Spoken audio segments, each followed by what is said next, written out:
yang tak tumbang. Kisah perempuan yang memilih bertahan, bukan menyerah. Hujan dan kehilangan.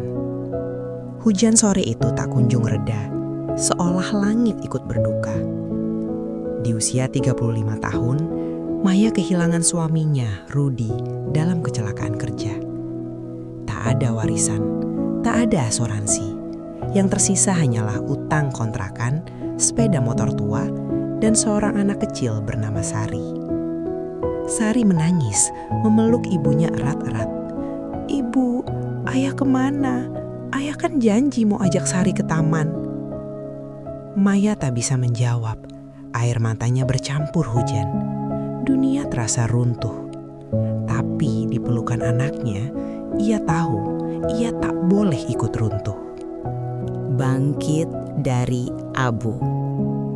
7 hari setelah pemakaman, Maya bangkit. Ia bekerja 3 pekerjaan sekaligus. Tukang cuci pagi, buruh warung siang, penjual gorengan sore. Malamnya ia menjahit sambil menidurkan Sari di pangkuannya. Tangan Maya terluka, kakinya bengkak. Tapi ia tersenyum saat Sari menunjukkan rapor nilai 10. Maya berbisik sambil menjahit. "Ibu janji, nak, kamu harus sekolah tinggi, biar hidupmu gak sesempit hidup ibu." Tak ada yang melihat lelahnya. Tapi setiap senyum Sari adalah obat yang membuatnya terus melangkah. Luka dari lidah tetangga. Ibu-ibu di gang kecil berbisik saat Maya lewat.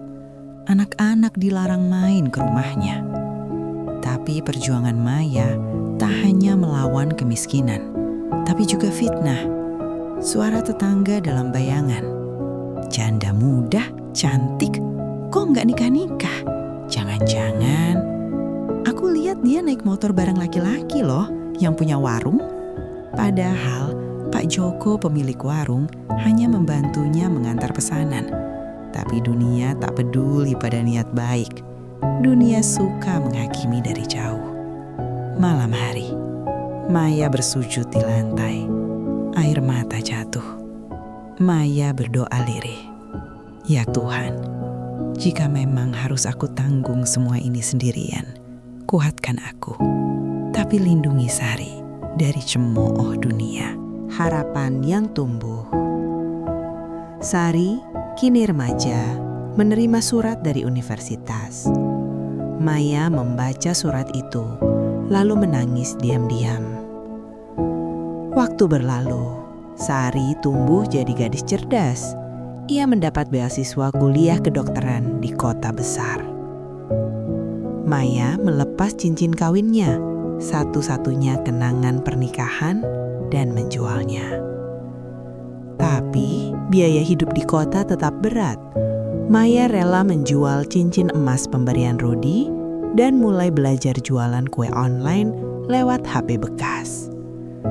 Maya merajut tas, memotret produk, mengirim paket. Maya tersenyum lelah. Asal Sari bisa terus sekolah, ibu rela gak makan enak tiap hari. Hari yang menyembuhkan luka. Di dalam aula universitas dan di antara banyaknya undangan wisuda, Maya duduk di kursi penonton, memegang sapu tangan. 15 tahun setelah hujan pemakaman itu, Maya duduk di antara ratusan tamu. Di panggung, Sari berdiri sebagai lulusan terbaik Fakultas Kedokteran. Sari berpidato, suaranya bergetar. "Gelar ini bukan hanya milik saya, tapi milik ibu saya. Seorang janda yang tak pernah menyerah walau hidup menamparnya setiap hari." Maya menangis, tepuk tangan menggema. Di balik tepuk tangan itu, ada ribuan malam tanpa tidur. Ada luka yang tak pernah dikeluhkan. Dan ada cinta yang tak pernah patah meski dunia berusaha menghancurkannya. Lingkaran kasih yang sempurna. Rumah sederhana di pinggir kota. Sari, kini dokter, menyuguhkan teh pada Maya. Sari berkata pada ibunya, "Ibu, sekarang giliran Sari yang jaga ibu. Waktunya ibu istirahat." Maya memegang tangan putrinya, tersenyum tenang. Maya menjawabnya, "Ibu tidak butuh kemewahan. Cukup tahu kamu bahagia dan jadi orang berguna. Itu cukup untuk ibu hidup dengan tenang." Penghormatan untuk ibu dimanapun.